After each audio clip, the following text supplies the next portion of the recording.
কটা দিচ্ছেন? চারটে দিচ্ছেন না? ছাড়েন এখনো না? আচ্ছা ভাই, আপনাদের এখানে কী কী পাওয়া যায়? আমাদের যে বিরিয়ানি পাওয়া যায়, কাচ্চি বিরিয়ানি পাওয়া যায়, কাচ্চি পাওয়া যায়, মনে পোলা পাওয়া যায়, পেঁয়াজি পাওয়া যায়, সিঙ্গারা, পুরি, সমোসা। আসসালামু আলাইকুম, আমার নতুন একটা ভিডিওতে আপনাদেরকে স্বাগত জানাচ্ছি। আমি এখন যে জায়গাটার মধ্যে আছি সেটা হচ্ছে বালুচর বাজার। বালুচর বাজারের ঠিক মোড়ের একটু সামনেই এসে এখানে একটা মোচর আছে। এই মোচরের মধ্যে দেখলাম অনেকগুলো রেস্টুরেন্ট, এখানে প্রায় 4-5টা রেস্টুরেন্ট আছে, মানে তো সব ম্যাক্সিমামই বিরিয়ানির দোকান। শুধু বিরিয়ানি নয়, আশেপাশে দেখলাম যে অনেকগুলো ফলের দোকানও আছে।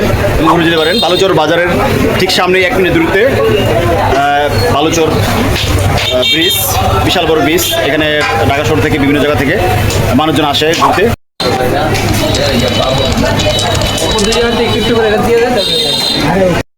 আপনারা কি কখনো সান্ডা চিকেন চাপ খেয়েছেন?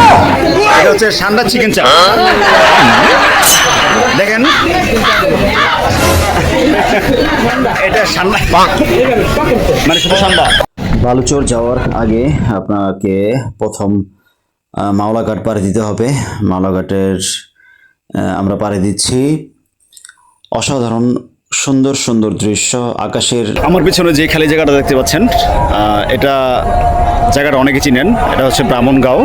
আর মাওলাঘাটের পরে হচ্ছে ব্রাহ্মণগাঁও। এটা ব্রাহ্মণগাঁও আমি আমরা পার হচ্ছি। আমরা একটা অটো নিলাম ব্রাহ্মণগাঁও, যে মাওলাঘাটের ঠিক পরেই নদীটা পার হয়েই ব্রাহ্মণগাঁও। আচ্ছা, ব্রাহ্মণগাঁও আর মোল্লার হাটের মাঝখানে একটা রেস্টুরেন্ট পড়ে। এটা হচ্ছে প্রাক্তন রেস্টুরেন্ট। আপনারা ভাবতে পারেন এটা হচ্ছে এক্স বা সাবেক রেস্টুরেন্ট, এরকম একটা নাম। এর ভিতরেই যে এর দৃশ্যগুলা, এই চিত্রগুলা আপনাদেরকে দেখানোর চেষ্টা করতেছি শর্টকাটের মধ্যে। ভিডিওটা অনেক বড় হচ্ছে, তাই শর্টকাটের মধ্যে দেখানোর চেষ্টা করতেছি। প্রাক্তন রেস্টুরেন্টটা খুব সুন্দরই লাগলো আমার কাছে। নদীর পাশেই নির্মাণ হয়েছে। দেখলাম অনেকেই এখানে গিয়েছে খেতে, ঘুরতে। তারপর আমরা একটা অটো নিলাম। এখন আমি যে জায়গাটার মধ্যে আছি সেটা হচ্ছে মোল্লার হাট, বর্তমানে মোল্লার হাট। এই মোল্লার হাট বাজার, এটা একটু পরে যাব মোল্লার হাট ঘাটে যাব। এই ঘাট পার হচ্ছে ছোট একটা ফেরি আছে, খুব ইন্টারেস্টিং লাগে ছোট একটা ফেরিতে চড়তে। মানুষ এখানে এই ফেরিটা দিয়ে চলাফেরা করে। আমরা এখন আছি বালুচর বাজার। বালুচর চলে গেলাম।